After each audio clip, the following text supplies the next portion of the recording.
Views expressed on this program are those of the host, guest, and callers, and are not necessarily those of this station, its management, or other advertisers.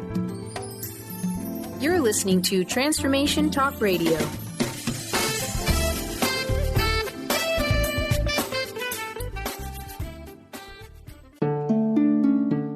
Welcome to Conscious Confidence Radio, a timeless wisdom with Sarah Mane.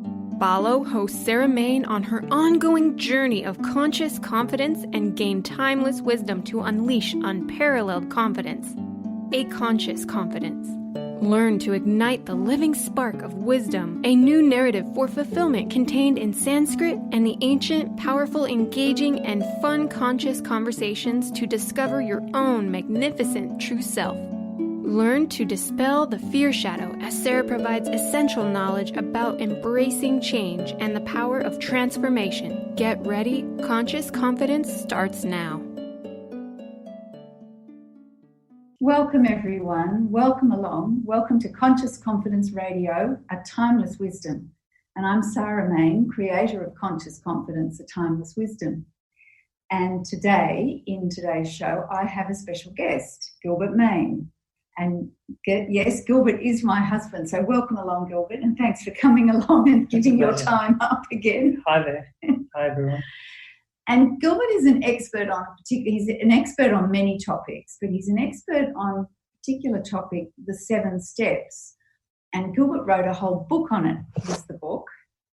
And a chapter in my book, which has just been launched on Amazon, Conscious Confidence, Use the Wisdom of Sanskrit to Find Clarity and Success. In my book, I have a chapter on the 7 steps, or I call them gateways to transformation, the 7 gateways to transformation. Gilbert wrote a whole book on it, 7 Steps to Freedom. And Gilbert's book is available on Amazon too if you're interested. But in my book, I put in the 7 steps to explain the process of change. Once you reach the point of choice and then change, that process of change can seem a bit random.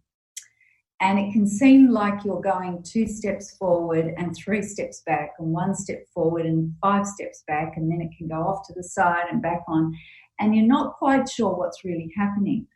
Well, the timeless wisdom, which is always the best place to start in my view and my experience, sets out the 7 steps to transformation, or the 7 steps that take you from beginning to completion of anything really. And it is a process. And we did a whole show on this before, on the 7 steps to freedom, or the 7 steps to transformation, and how to walk these 7 steps. So I thought it'd be good to do another deep dive into another aspect of the 7 steps and see what comes out of it. And we're going to use the story from the chapter in my book as a jumping off point to further our conversation. And this story was actually written by Gilbert because I needed a story for the book. There isn't a story about the 7 steps. And Gilbert said, I'll write one. And in about half an hour, he wrote one. And it is a brilliant story. It's a lovely story. So that's the background to what we're going to do. And it's great to have you along. We're going to deal more with the 7 steps to freedom. And Gilbert's going to start. We're going to start by using the story. So, Gilbert, do you want to start by reading the first section? Thanks, Sarah. Yes, I will. So we're going to read out each of the 7 gates that this traveller comes to, and then we'll have a little bit of a chat about each one. So this story is called The City of 7 Gates, and starts this way. One day a man, wanting freedom, heard that he would find it in the City of 7 Gates. He set out on the road, looking for that wonderful city. After searching for a long time, he came to a fertile valley. In that valley was a beautiful city, surrounded by 7 walls, each pierced by a single gate. He had found the City of 7 Gates. At the first gate, he asked, "What must I do to pass through this gate?" "You have already fulfilled the first task," said the gatekeeper. "You have been told of the City of 7 Gates. You set out to find it. Arriving here is the test of the first gate." The seeker passed through the first gate into the city. Thank you. So that's the first section of the story. And it's there's a lot in that, actually, because the first step in the 7 steps in Sanskrit is Shubhechcha, which means good impulse, and it's a sense of an inspiration. And what struck me about this is there's a distinct point where there's a new energy or an inspiration that arises, and then there's a decision. And I think the decision is something to just give some attention to. Yeah. Because he decided to find that city, he made a decision. So the inspiration can come, but then there's a point of decision, and that is the turning point. Yeah, Shubhechcha it's a double-barreled event. It's two things happen. One, you hear something and you're inspired by it, but there's something you've got to do, and you've basically got to nod in agreement. You've got to there's something's got to connect inside you. There's so much good stuff out there. There's so many people trying to help, and there are so many people who just keep walking along and ignoring what's happening. So what you really need to do is listen to the inspiration and then nod in acceptance of it. So Shubhechcha, Shubha is the good, Ichcha is the willingness to follow the direction. And in the story, the fellow actually does follow the direction. He hears he wants to be free, he hears of the city, and he makes the journey to find it. So it's the aha moment. It's the first day of creation, let there be light.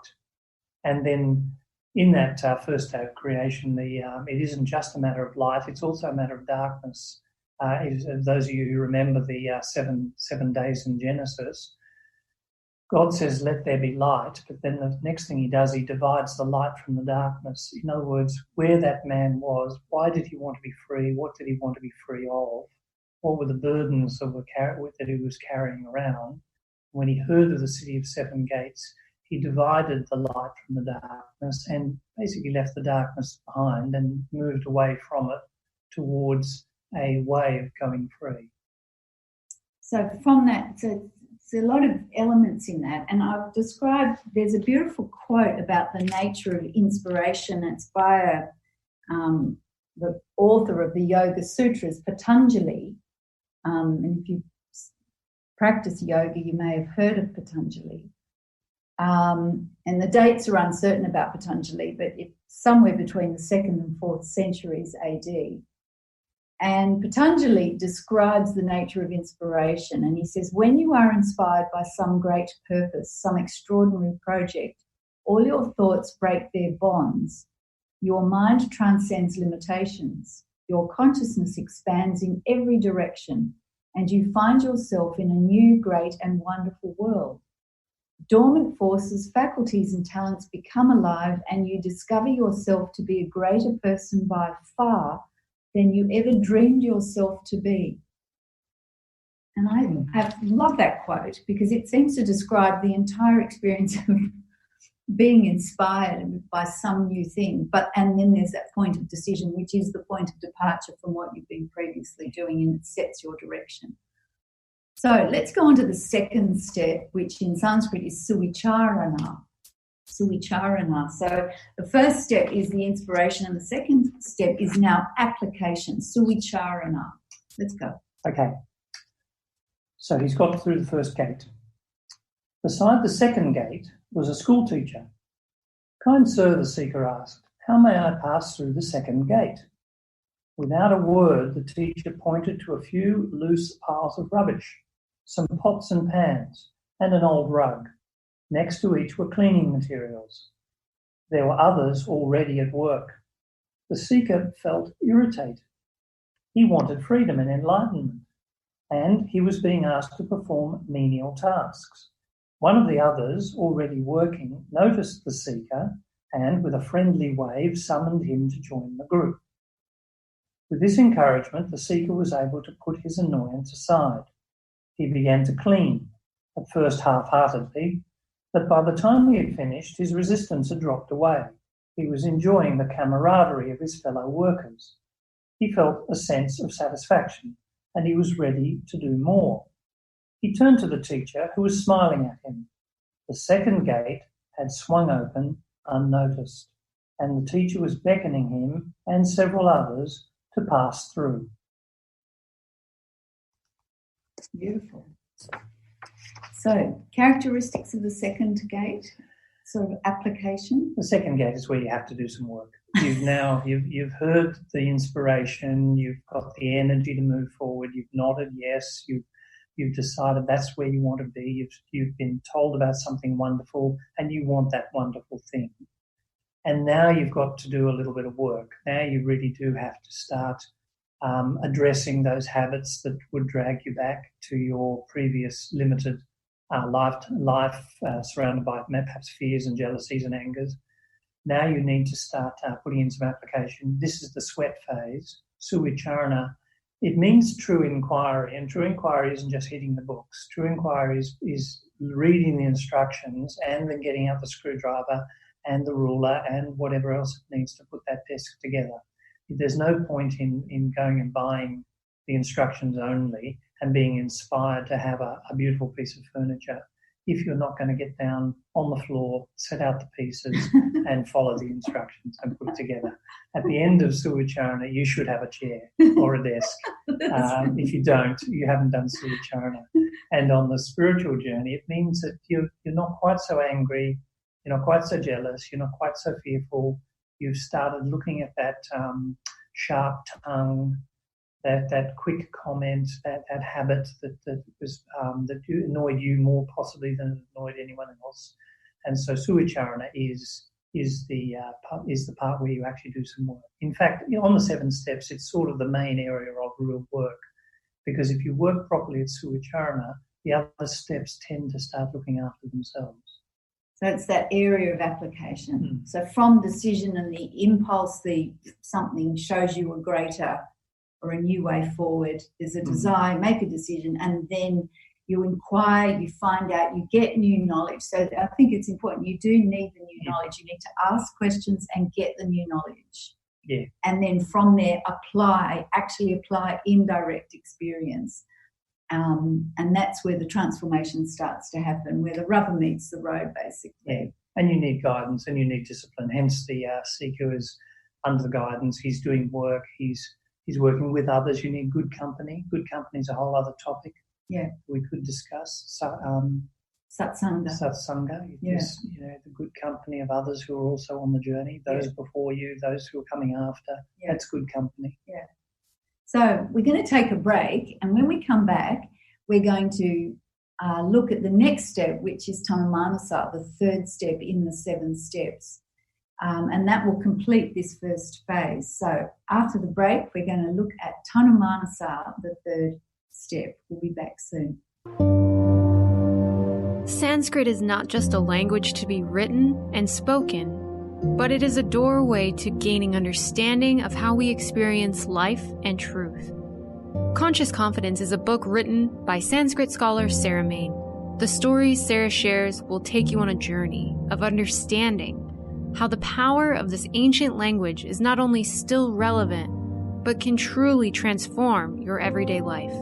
Drawing upon the deeper meanings behind the Sanskrit words for confidence, Sarah Mane outlines principles for harnessing the 4-fold energy of conscious confidence: focusing, uniting, simplifying, and energizing. Not just a book, a life guide. Available now on Amazon, Barnes & Noble, Inner Traditions. You can find all of those links on consciousconfidence.com. Your money is your creational energy. When you feed your wealth back into what you love, it signals your choices and returns to you. Tune in to Money Momentum with host Karen Baines and learn the truth about the widely misunderstood creative energy that is the cash in your pocket. Realign the things you can't see to get the results you can see. Listen every month for a whole new hour on how to get the money already aligned to who you are. For more information on Karen and Money Momentum, visit soulwhispers.uk. The vibration of change, that magical place where life shifts from struggle to ease, from stagnation to forward movement, from old ways of being to new ways of becoming. If you're like I am, it can be rather elusive to get there, but when you are in it, you feel it down to your very core, don't you? And it can positively affect everything in your life, from your relationships to your health and well-being, from your career path to your abundance. from the quality of that inner connection to the fullness of your self-expression. On the Christine Upchurch Show, we explore ways to get into that vibration of change with experts in the fields of consciousness, psychology, spirituality, health, healing, and science. Join me, Christine Upchurch, every Friday at 11 a.m. Pacific Time, 2 p.m. Eastern Time on KKNW AM 1150 and Transformation Talk Radio, and learn new ways to step into your vibration of change. Welcome back, everyone. Welcome back to Conscious Confidence Radio. I'm Sarah Mane, and my special guest is Gilbert Mane. He's my husband and author of 7 Steps to Freedom. And today we're doing a deep dive into the 7 steps. We did a whole show on it before together, and I thought we'd take it further and explore in a bit more detail and use the story that Gilbert wrote, use the story in my book, Conscious Confidence, use the wisdom of Sanskrit to find clarity and success. We'd use the story that Gilbert wrote for me as a jumping off point to go into the characteristics of the 7 steps a bit more, because there's so much in them and they explain so much and lay out the whole process of transformation. When I say transformation, it can be at the most spiritual, if you like, or speaking about the transformation of consciousness within an individual. So from the transformation from the individual to the universal at that level, or it can describe the process of, say, deciding to build a chair or bake a cake or make anything. It describes that whole action from the idea appearing and the decision to do it right through to the completion, including the 2 possibilities where the process can get waylaid. Yeah, that's true. Because there are those 2 elements to it as well. So it's all laid out. The Timeless Wisdom has everything. And that's my thing, is to bring timeless wisdom to people in everyday life and show that the timeless wisdom, people call it ancient wisdom, and it is ancient in that way, but it's also timeless because it's relevant to all time. It's universal knowledge, so it's always relevant and always applicable. And it's what I was taught, it's what Gilbert was taught, and we've always found that it never puts you wrong. It's always true. So we're on to the 3rd step. So we had Shubhechcha, which is good impulse, and then we had Suicharana, which is the true inquiry or application. So we've had the inspiration, the idea and the decision, and then application of new knowledge, inquiry, new knowledge, more inquiry, new knowledge. It's where the rubber hits the road. And then we hit the 3rd step, Tanumanasa. So let's see what the story says. Sure. Tanumanasa, clarity of mind. At the 3rd gate was a man with a sharp sword strapped to his waist. "Tell me, I pray," the seeker said, bowing low, "what must I do to pass through the 3rd gate?" The gatekeeper told him a story. The grandmother of 2 starving children stole bread to feed them. The punishment for stealing is 10 copper coins or jail. The baker she stole from is also poor, and his family depends on him selling his bread. The baker insists that the sentence be carried out as a warning to future thieves. To pass through the 3rd gate, you must render judgment in this case. The seeker was perplexed. Should he be merciful and therefore flout the law and ruin the baker? Or should he deliver justice and punish a desperate grandmother? When we were discussing this, we said we would stop here and let the audience have a think about that for a while, because it's this isn't an easy one. No. This is a story I heard from our minister, and I thought this is a really good story, and the solution is very good and indicates that clarity of mind, which shows a clear path forward. So I'll read on. The seeker pondered this for some time. His mind grew tired as he tried to figure a solution to this puzzle. Then he relaxed and stopped thinking, and his mind cleared. He saw the situation from another perspective. He understood that the gatekeeper's sword was 2-edged and stood for reason and love combined into one powerful force. The solution appeared before his very eyes. "Here is my judgment," he said, reaching into his own purse. "The fine must be paid. So here I make a gift of 10 copper coins to the grandmother to pay the fine. I also decree that every person who knew the grandchildren were starving but did nothing must pay a fine of half a copper coin to the grandmother so she can in future pay the baker for her bread." The gatekeeper nodded. "It is the joining of head and heart, of reason and love, that opens the third gate. The seeker passed through the third gate." Yeah. That is amazing. I must say, when I first heard that part of the story, when I first read it, I thought, wow, okay. I may have come to that, not sure. Yeah, that's right. I'm glad someone else told us the answer. Yeah. So now we're at another phase. The application is happening, but out of that is emerging this next step, which is this Tanumanasa, which is assimilation. So there's been application and now assimilation. And it's showing itself in a clarity of mind. Things are thinning, and that's what Tanumanasa means. It means attenuation of the mind, the thinning of the mind. Do you want to say more? Yeah, there's one of the things I did do in my book, I had a revelation while I was meditating, and while I was thinking about the 7 steps, I suppose I should have been more thinking about the mantra. But anyway, the days of creation popped into my head when I was writing this book on the 7 steps. And I was very struck by how the aha moment, the inspiration to follow the first step, very similar to God saying, "Let there be light," and dividing the light from the darkness. On the second day, there's more division. The waters above the firmament and the waters below. And water often symbolises love because of its binding, its yielding characteristics. So you have a higher love, which is for inspiration, for courage, for revelation. And you have a lower love, which is for your habits, for your normal daily things that bind you to the world. And they're divided by space. The firmament represents space. So now the 2 parts to you are more clear. Now that's at the second step. And there's work to be done there because water is also turbulent, it's moving, it's not stable. You have to work. But on the third day, which is where we are at now, dry land appears.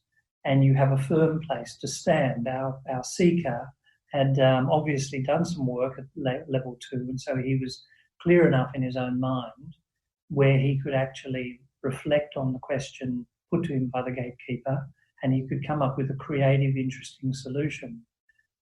So, and on that third day, in the Bible, on the days of creation, what happens on that dry land is it produces grass, it produces herb-yielding seed, and it produces fruit trees. So you've now got the fruits of your labours. You've been working hard at level 2, and the grass is comfortable to walk on, but it's not good for nourishment. You can't eat it. Herb-yielding seed is like wheat and barley and rye and oats. It's nourishing, but you've still got to do work. You've got to grind the grain. You've got to make it into flour. You've got to bake the bread. But the third thing that's produced at that day is also fruit, where you just reach out and pluck it. It's ready to eat. There's nothing more to be done. And this is the level you're at Tanumanasa, as the mind begins to clear and that reason, creativity, love all begin to show themselves much more strongly. Yes, it's such an interesting process. From step 1, the inspiration and the decision, the good impulse, Shubhechcha, and then the Suvicarana, the application, so inspiration and the application and the inquiry. And then the assimilation, it's beginning to, there's a strength there, an emerging strength, a clarity of mind, a focusing, hence this thinning of the mind, the Tanumanasa, the attenuation of the mind. And that's within, I'm sure, anyone who's taken on a project, even if you decide to become a good swimmer. You may not even aim for the Olympics, but you just want to learn to be a good swimmer and train and get fitter. You start with that inspiration, that idea, I want to get fit. I want to move from where I am, my current level of fitness, And then you've got to usually find some coach or someone to help you. If you're really serious, you'll get someone to help you. And then you've got to get up and go to the pool and train, and you've got to get all the equipment, and you get tired, but you keep going, and you eventually start improving. And you know, it may take weeks or a couple of months or something, and then you'll actually notice there'll be a certain point where you are starting to get fitter, get better at it. You've assimilated some of the coach training, and things are improving. So those first 3 steps are entirely recognizable within our own ordinary experience, and yet they also relate to the transformation and evolution of consciousness within the so-called individual. But this is the process, and the 7 steps lay it all out so beautifully and so clearly. But this story is a good example. It's a great story, Gilbert. And I still don't know that I would have come up with that answer to the So after the break, we're going to take a short break soon. And after the break, we're going to come back to the 4th stage, which is Sattva-pati, which is now an emerging platform of strength, if you like. And I call that illumination in my book. So we start with inspiration, then application, assimilation, and then a level of illumination. And this is, again, entirely recognizable with a level of strength. There's a trick with the first 3 steps, is that unless we keep at them, our old habits can reassert themselves, because they've got a little bit of strength about them just from, you know, their habits. They've had a bit of energy around them, and they can reassert themselves, and we can fall back into old habits. We can go back to our old state. So we have to keep at it, and that's hence the need for good company. We need to be constantly refreshing our inspiration and being in good company, which helps refresh and re-inspire ourselves. And then once we reach Sattva-pati, there is a certain strength below which we won't fall. And we need to keep at it until we do reach that strength. So we'll see you soon, and we'll talk about the 4th step.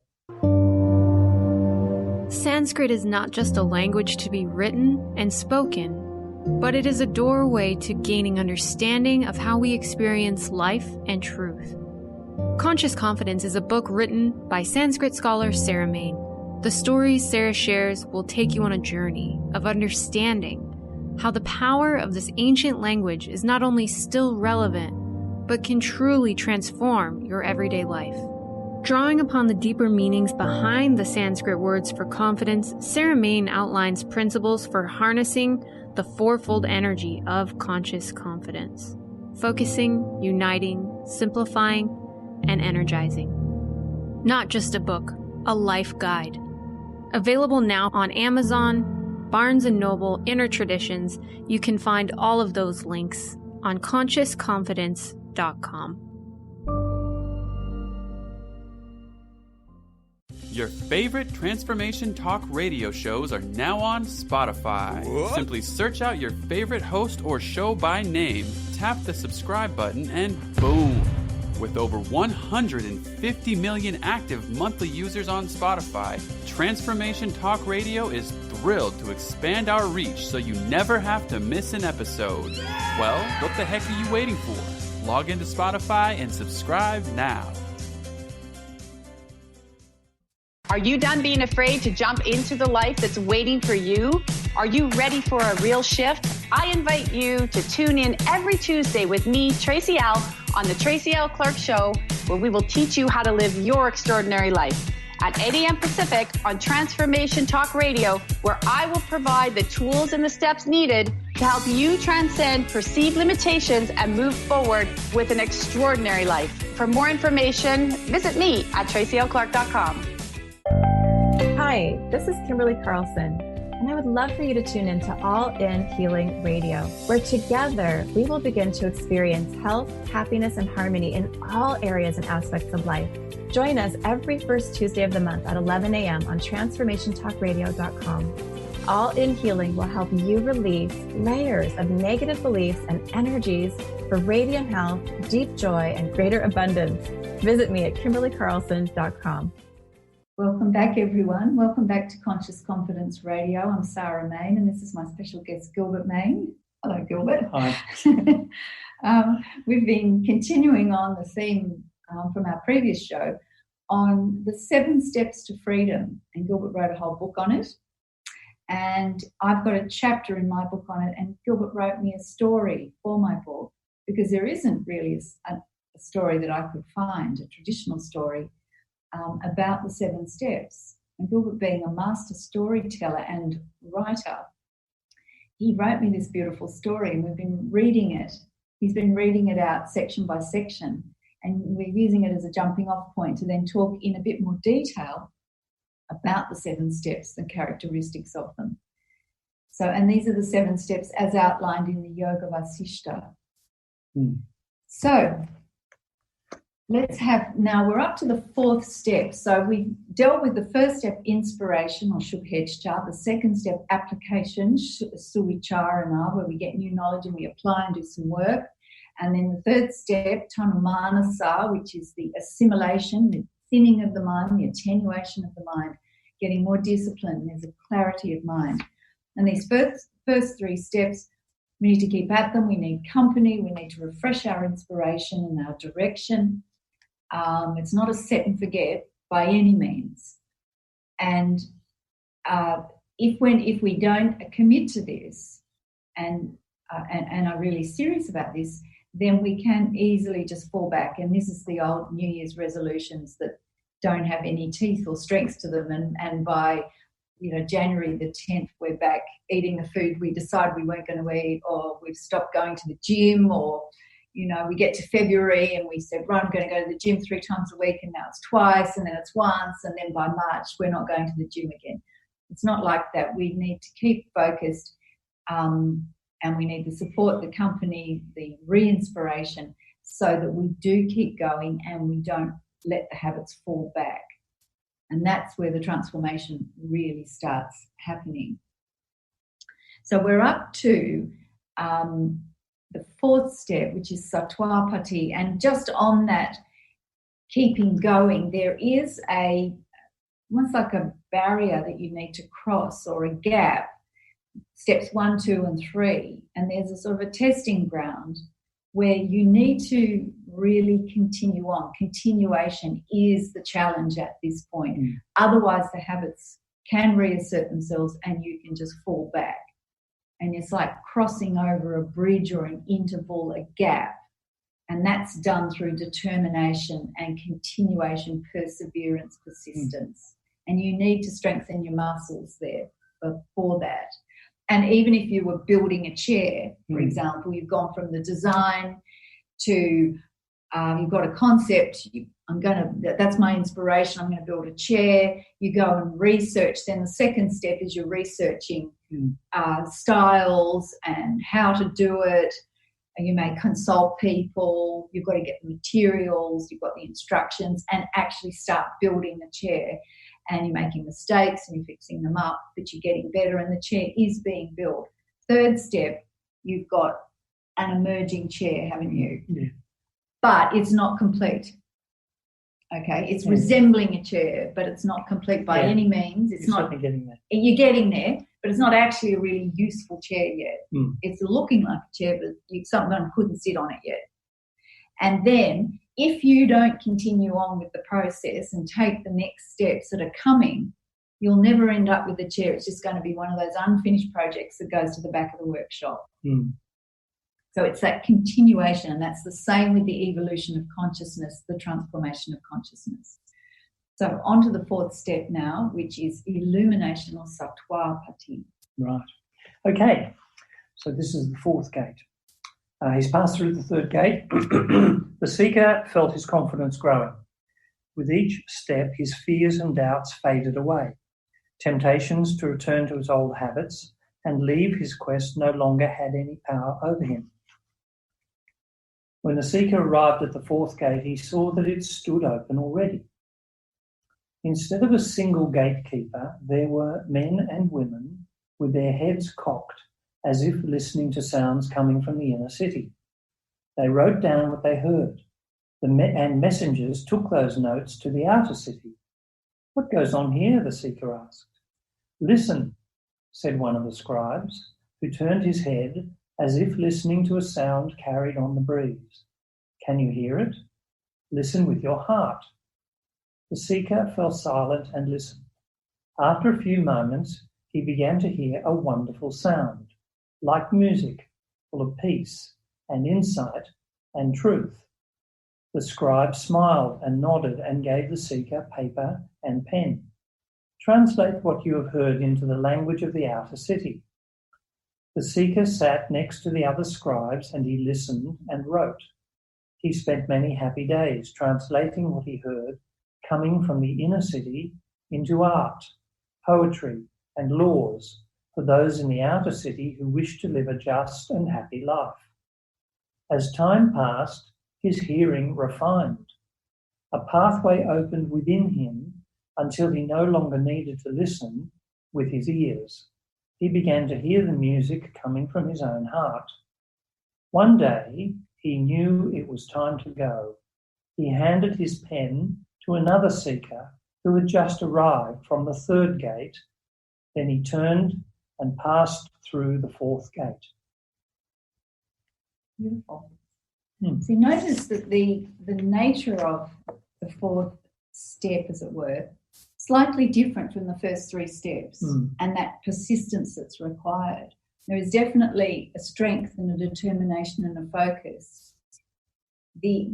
With the assimilation, there's a certain level of effort that falls away. And like with the example of improving in swimming, you want to become really good at swimming and get fit.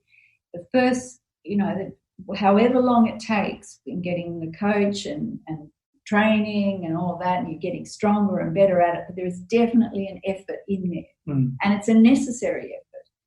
And you need the help, you need the guidance, you need the support, and so on and so forth. Otherwise, the habits can reassert themselves and you can fall back and you keep going. And then there's a certain point where that effort does fall away. There is an effort at another level. Do you want to talk about that? Because now that it does shift, and that's why this level of illumination, and this is just level 4, seems like, oh, I've made it. And that is true. To a level, yes. And I would also equate that with conscious confidence, certainly first level conscious confidence, where there's not that, you're not being moved around by external forces or internal habits. There's a steadiness there, there's a strength. Want to talk about that? Yeah, at level 4, there's a level of fear. The level of insecurity is falling away really very much, and in fact it has fallen away. Those sort of more superficial habits and things that held you back, they're not. One of the analogies I use in my book is if you were presented with a meal, food, steaming hot, beautifully cooked, beautifully prepared, smells wonderful, but you actually saw it happen, that the chef mixed in a deadly poison with the food, you wouldn't eat it. You wouldn't you wouldn't be tempted to eat it. You wouldn't think, oh, I'll look at it, maybe I'll just have a mouthful. Of course you wouldn't. It's got poison in it. That's the way you see your previous habits. They were attractive, they smelled nice, they were beautifully prepared, but there's poison in them now. And you realise that poison is not anything that anyone else is doing. It drags you back to a life that you've made the effort to leave it. You don't want to go back. So now you've left those habits behind. And as we've often demonstrated, the effort that is required in steps 1, 2, and 3 is this sort of effort, whereas the effort required from level 4 onward is that sort of effort. It's the effort of unclenching the fist and letting go and just letting the hand. And it's not actually that. It's more just a gentle letting go. It has a time that it is required. Sometimes you can't really hurry these things. You need to just stick at it until the habits themselves begin to give way under the light of consciousness.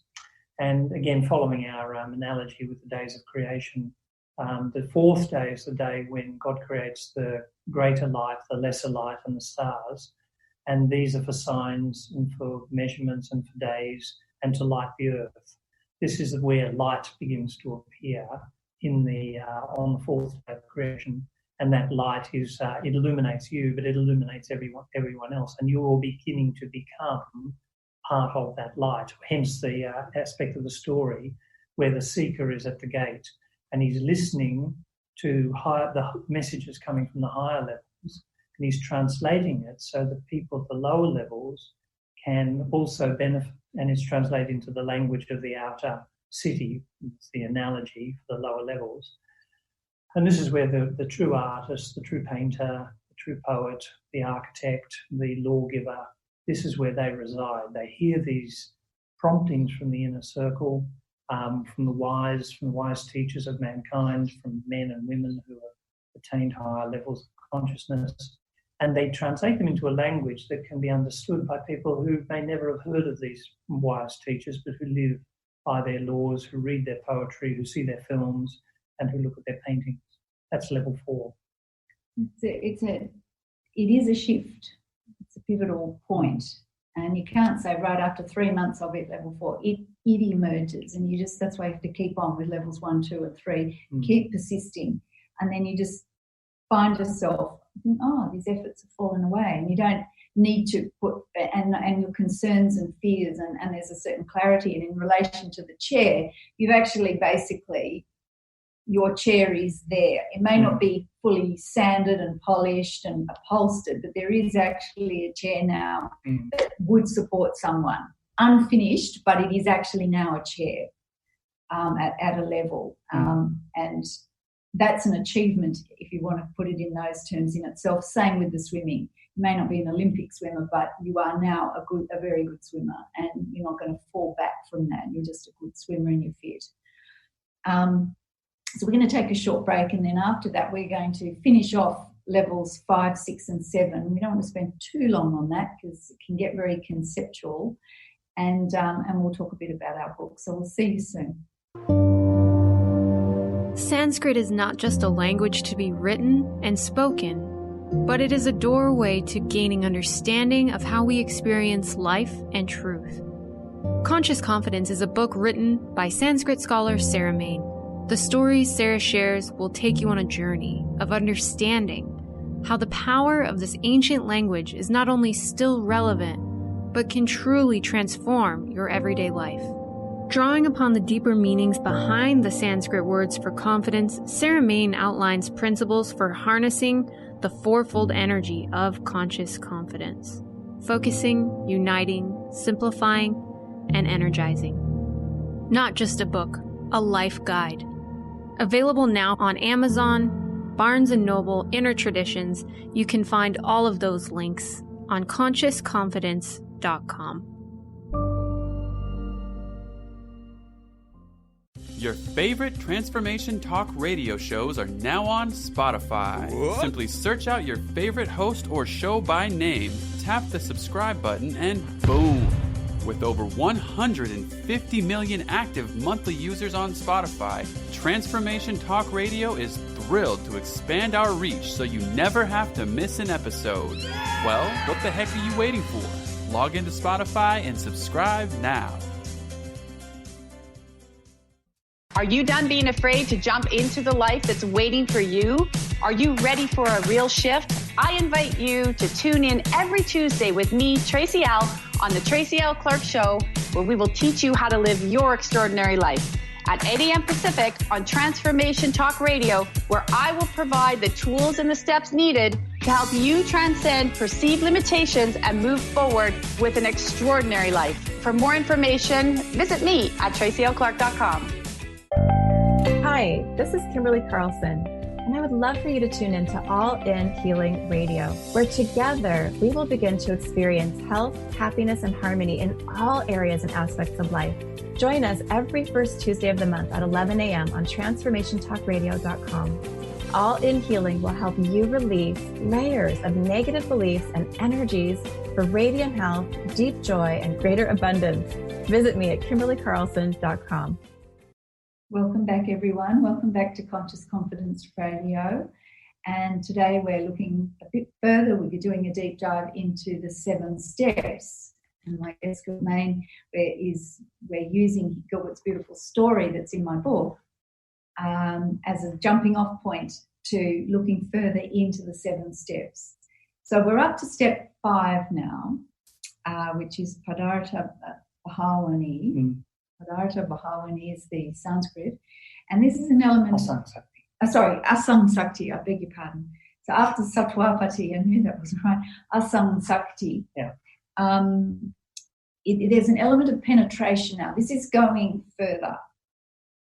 So in the chair analogy, we've got the idea, we've had the idea we'll build a chair, we've had to find out how to do that, get the materials, ask questions, maybe look something up on the internet, or we've gone to a carpentry course at night, or we've done something, right? We've had to learn, ask questions, and start applying what we've learned, get the materials, and start actually making the chair. If we're going to make the chair, we've got to actually get the materials. No point in meditating about it.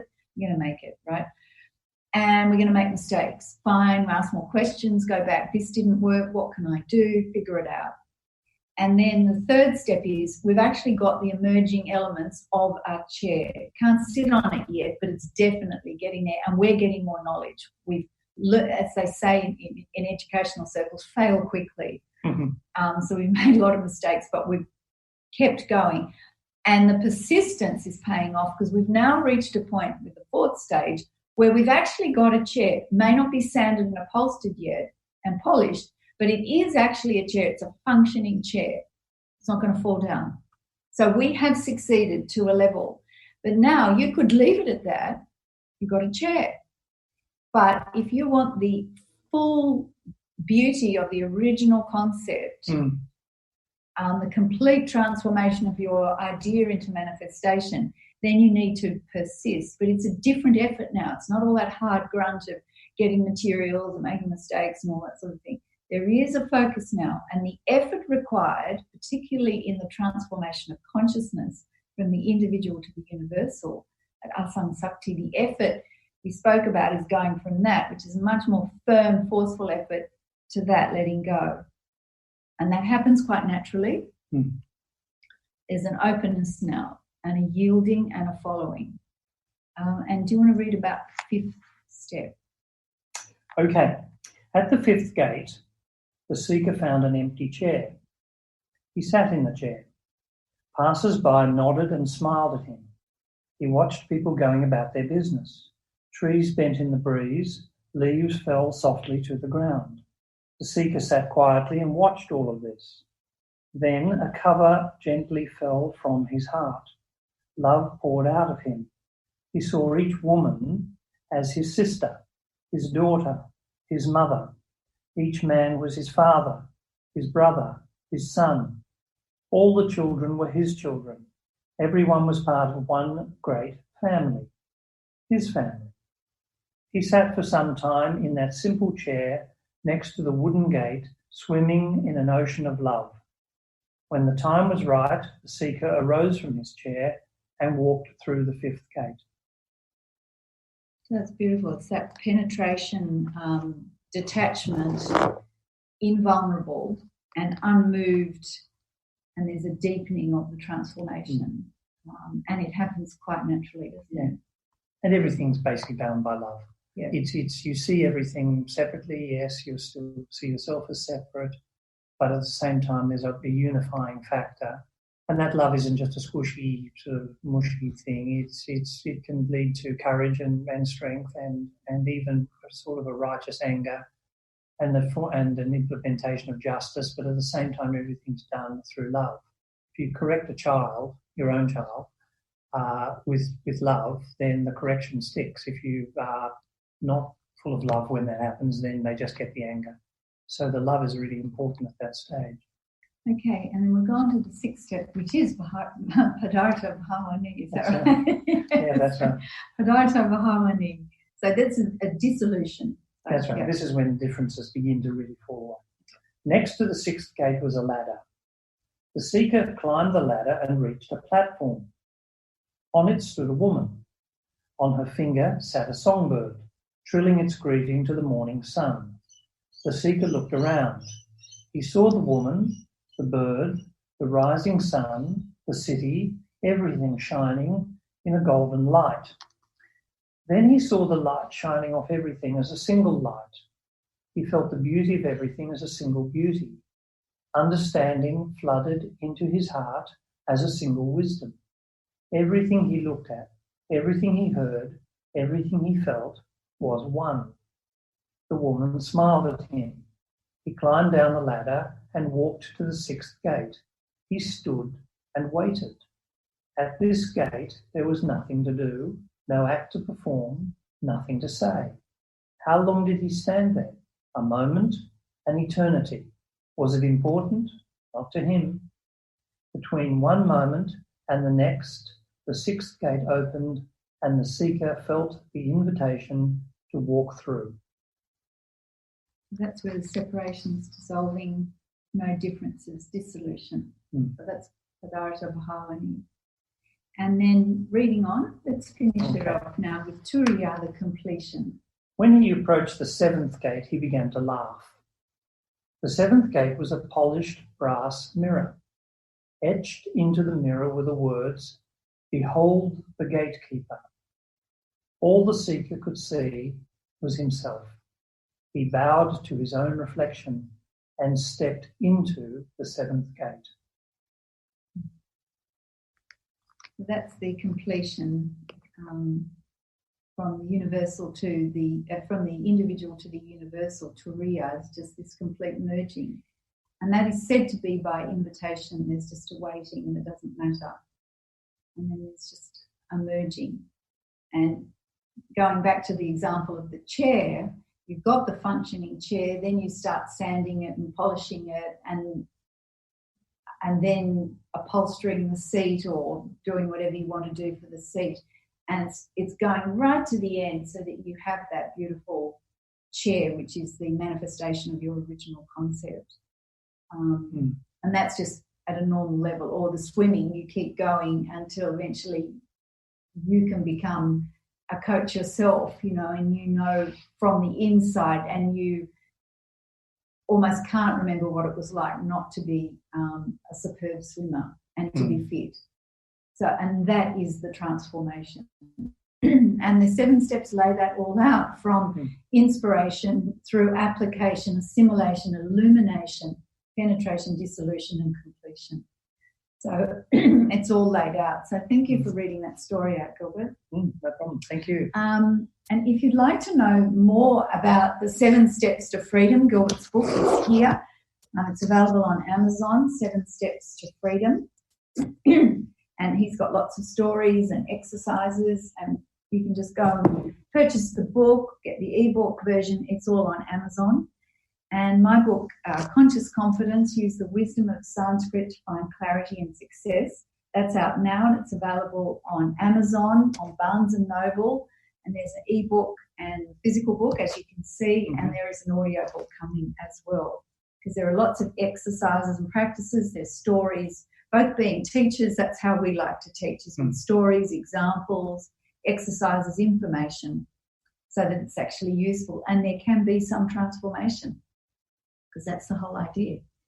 And you can also find more about conscious confidence. If you're interested in finding more about conscious confidence, go to my website consciousconfidence.com. That's consciousconfidence.com. And also you can follow me on Facebook and Instagram at Conscious Confidence Sarah Mane. And to finish off today's show, I've got a little bit of Sanskrit, which I normally finish each show with. And this goes, lead me from the unreal to the real. Lead me from darkness to light. Lead me from death to immortality. May peace and peace and peace be everywhere. Om Asato Ma Sadgamaya Tamaso Ma Jyotirgamaya Mrityorma Amritam Gamaya. Om Shanti Shanti Shanti. So thank you, Gilbert. Thank you. Thank you, everyone. Thanks, everyone. We'll see you soon. Bye. Thank you for listening to Conscious Confidence with Sarah Mane. Join us next month on Transformation Talk Radio for more timeless wisdom with Sarah's exciting and innovative approach to living. Discover more joy, freedom, and step into your limitless potential.